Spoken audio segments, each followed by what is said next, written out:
What would you think if some strangers came to you and said, listen, I can show you how to have the life of your dreams? What would your first thought be?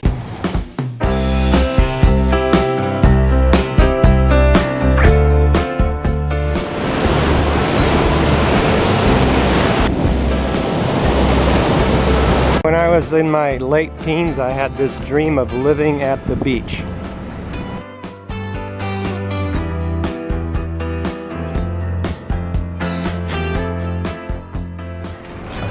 And we're bagging it today. Whoa! Better watch those steps while you're video vlogging. So we're having a conversation about living the life of your dreams by going abroad. And don't mind Frank, he's going to be eating while he talks. Yeah, just Frank though.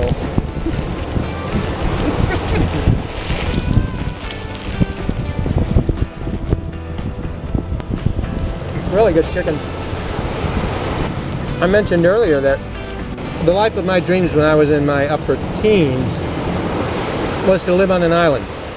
But my dream island wasn't at Punta Carnero because it had coconut implements that you could eat out of, you know, one of those teenage things, Robinson Crusoe kind of thing. Nobody ever thinks of leaving this country. I do. I think about it every day. Well, wait a minute. I'm way past my due date on that dream, if you haven't noticed. And that was a long time ago. So yeah, living the life of your dreams just depends on who you are and where you're at in life, I guess. The thing is that when I was younger, I put that dream on the back burner to pursue industriousness, maybe as a way of making that dream happen.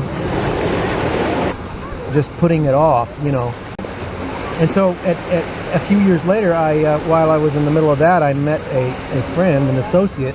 He said to me more than once, he said, if I died today, I've done everything I've wanted to do every day.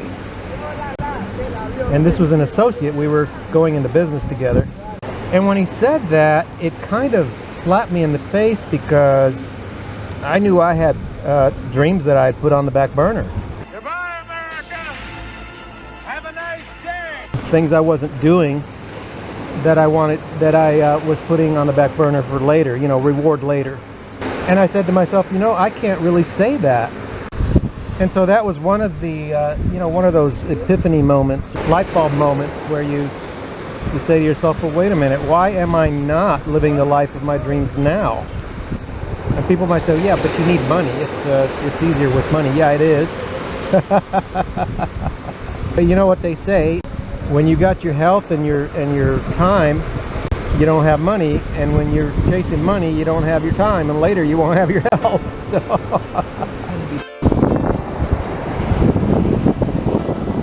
this coconut is green, unfortunately.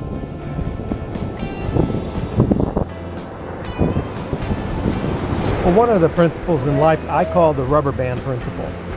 And the rubber band principle says that when you take a rubber band, the further if you wrap that rubber band on an initial starting point, like on your index finger, and pull it back, the further back you stretch away from the main point, from your focal point, let's call it, the further back you stretch back when you let go of that rubber band, the further out it shoots. Meaning that the more time you've spent putting your life on the back burner, the more you're apt to spring forward in a direction that is kind of done without, let's say, without really, you know, thinking about it, or without really knowing yourself, you know, and that kind of thing. Because I see a lot of inconsistencies, like people saying that they want to live the life of their dreams, and then when you're reading these Ram magazine pitches, in the first 2 or 3 paragraphs of the live the life of your dreams pitch, they're talking about real estate prices. Now, to me, if I'm in the phase of the rubber band snapping back, why would I want to just repeat or reproduce what I had before when I was putting my dreams aside and go out? Meaning, why would I tie myself up and make a commitment with real estate? Really, is it for Americans, is it really a life of your dreams to have a quote-unquote dream house? I mean, a lot of these people that are being pitched to are professionals, and I really doubt that professionals don't have $20 to go out to eat, you know, or can't afford a house. So I don't know, you know, it just always comes back to the real estate pitch. Can you see it, Mother? See what, Ali? Why, a beautiful house right in front of you. If a person wasn't needing to save for the so-called life of their dreams, and they already have real estate or have had real estate, they could retire even sooner and enjoy travel if that's what they like, you know. But I know that a lot of times when we're in the rubber band stage, things sound really good on that other side of the rubber band, because we've been on this side of the rubber band so long, you know, like living in a perpetual summer, you know. And then you've got stories of people that have done that and just decided, gee whiz, I guess I really didn't want that. It was just something that sounded good while I was in cooler weather. But when you have to add, you know, we say in our do-it-yourself Ecuador Coast Guide, remember, all beaches in the world are the same. They all have ocean, they all have sand. However, hola, buenas tardes. However, you're not just buying a beach, you're buying the whole place. So I'm just saying, you know, why would somebody want to tie themselves up to, I mean, but that depends on what stage they are in life. So to each his own, right? I mean, some people just want to go somewhere else and stay put, and there's nothing wrong with that. I mean, we have a family and we do that. But a lot of these retirees don't have that.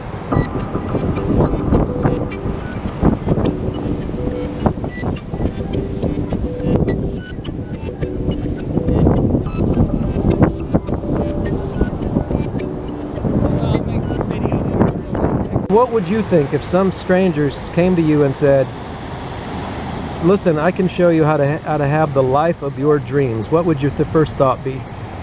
Are you asking me? Yeah. Oh, what would my first If somebody thought you be? don't know. I would think you don't know what you're talking about. I would think that I'm getting ready to get conned. Yeah. Or sold something, That's you know. what I mean, yeah. Or at the very least, I'm being sold. You know, they're trying to sell me something. Because first off, they don't know me. How do they know what my dreams are? That was the whole point of saying that my dream in my late teen years was to live on an island. And the picture of the beach the beach we were at this morning wasn't the picture I had when I was 18. Why? Because it didn't have the palm trees and it didn't have the coconut. In my picture, I was making dishware out of coconuts and catching fish, and this is an 18-year-old thing, you know, when you're 18, right? There's hope here, Mother. There's hope here. Obviously, way past that due date. Obviously, that dream got shelved a long time ago, right? And it's not going to get revived, okay? But that's okay. You just change and have different things that you do. Saying that these pitches are really timely, and they hit people just at the right moment in their life when when it sounds so good to them. That's why I'm here! That's why I came! And I say you don't need them. Well, this is a thing of the past. This idea that you need experts and gurus. It's a well-known fact that most travel writers do not, you know, the cup half full. You know, we've gone there before already. They only show you the full part. Why are you doing this to us? We cannot go back. I'm just saying, you can make your own dreams. You don't have to, you know, wait for some mega pitch from Ram magazines. You know, the other side of the pitch is, well, if you don't have the money, here's what you can do, right? And how long does it take to start making money travel writing and blogging? Doesn't it take like 6 months to a year for Google to even notice you? I mean, that's slugging it away, and not, you know, I mean, every week writing posts, and I mean, they make it sound like, you know, everybody can just. This is the thing I've learned: when everybody's doing it, it's the time when it no longer is effective. So You know, when everybody's a travel blogger and everybody's a travel writer, Google is getting so crowded with new entrants because anybody with a camera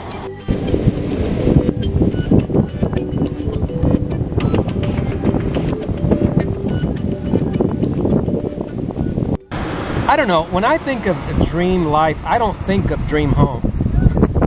You know, I don't think of dream home. I mean, it's just one of those materialistic things. It's part of the phase of the rubber band that is still outstretched, that still hasn't snapped. And I think it's why so many people fall for it and err, because of the rubber band principle. It's all the fault of the rubber band principle. But like I say, you know, to each his own. Some people think that property makes them happy, so be it. More power to them, you know. But it just seems inconsistent to me to say move abroad and live the life of your dreams now, and then on the third paragraph talking about buying real estate. Because the price of real estate is relative. It's relative to how many people are going in the same spot and how many people are bidding up the price. So knowing that, well, hasta luego, amigos. I'm happy. We're free.